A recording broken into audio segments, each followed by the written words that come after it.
name is Mark Edward Blanton. I was raised in Fayetteville, North Carolina, long time ago. I was in the military at some point. I decided to leave the military after several years, about 13 years. It was great and wonderful, but it was time to move on. Got the opportunity to join the United States Secret Service. Served there for several years under a couple, a couple presidents. When I left, I was with Joe Biden in his detail. We came to South Africa, and that's how I got introduced to South Africa, simply because we came here for the World Cup. After that, the rest is history. We ultimately started a store over here that introduced the black Barbies, or the African American Barbie, as they call it, the AA Barbies, to South Africa. We did that. We had a business that did very well. So I'm a business person as well. And then, of course, I'm an expat now here in South Africa. Dr.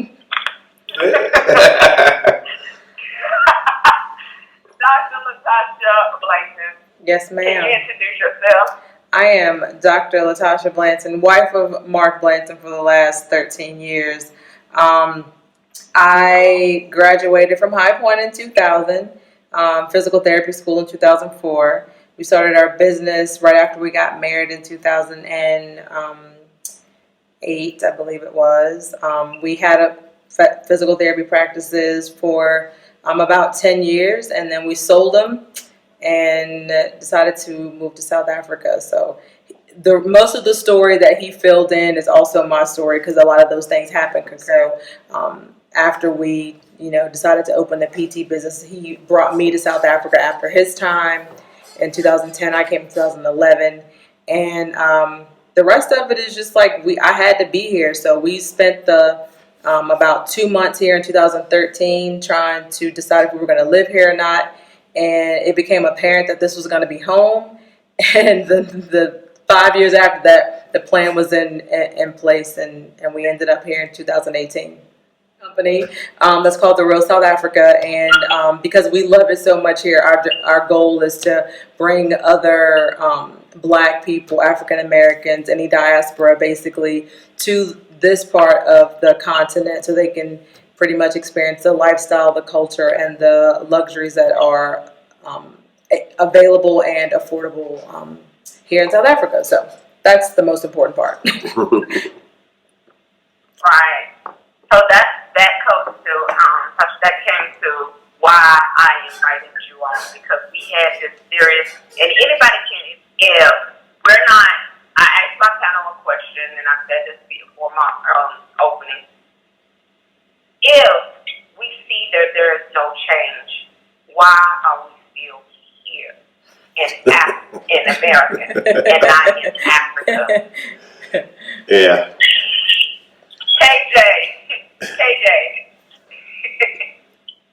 KJ, what was your response?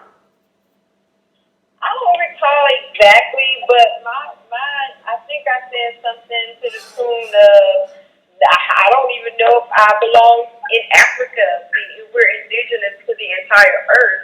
So I could have literally been here, a native of America, or I could have come from Scotland, where, Lucas, I want to say, is a Scottish name. But, I don't know. That would be for me to find out actually where my roots are.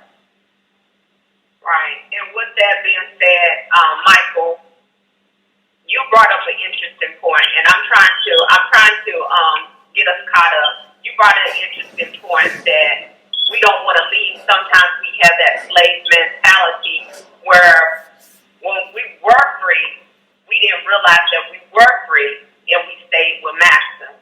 And that's how it is now, living in America.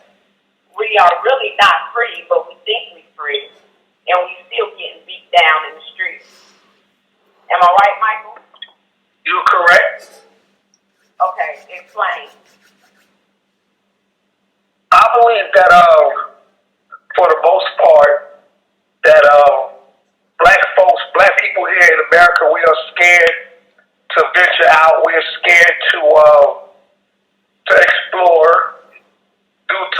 slavery mentality that we can't do it, or we fear that we have to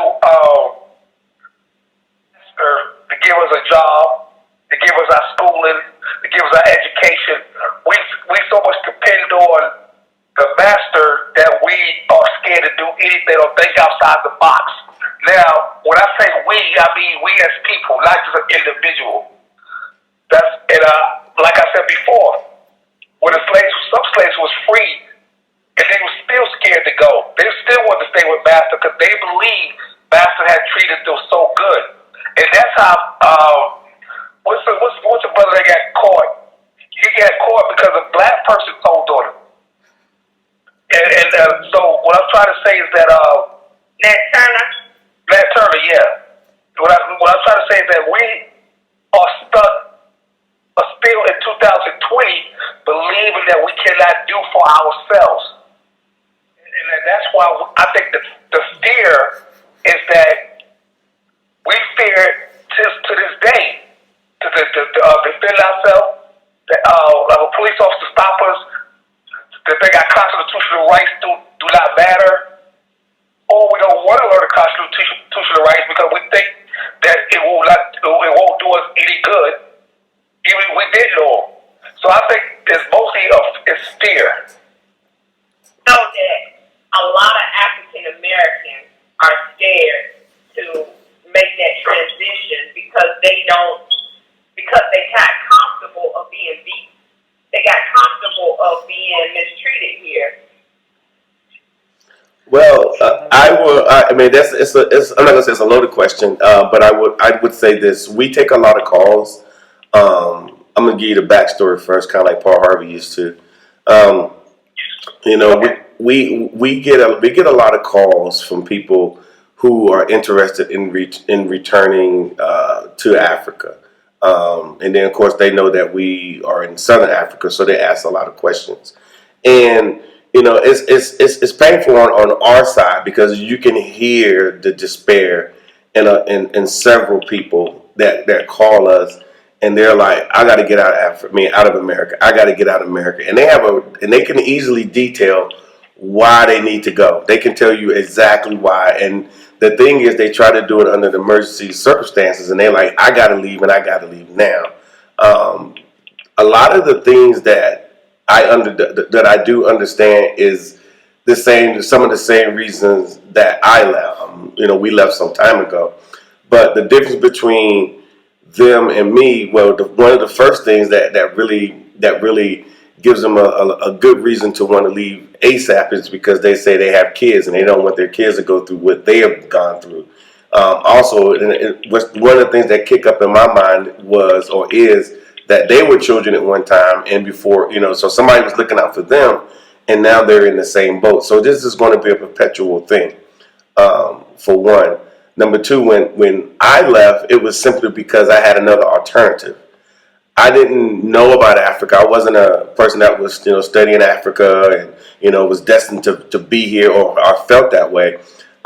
Actually, I had traveled a lot of other places on my job because I was in the Army. I was Secret Service, and anywhere a president goes, I've been. So I've pretty much been over this whole entire world, and I just was fortunate enough to get on a trip that other people didn't want to get on to come to South Africa, and I came here and I was literally like, this is incredible.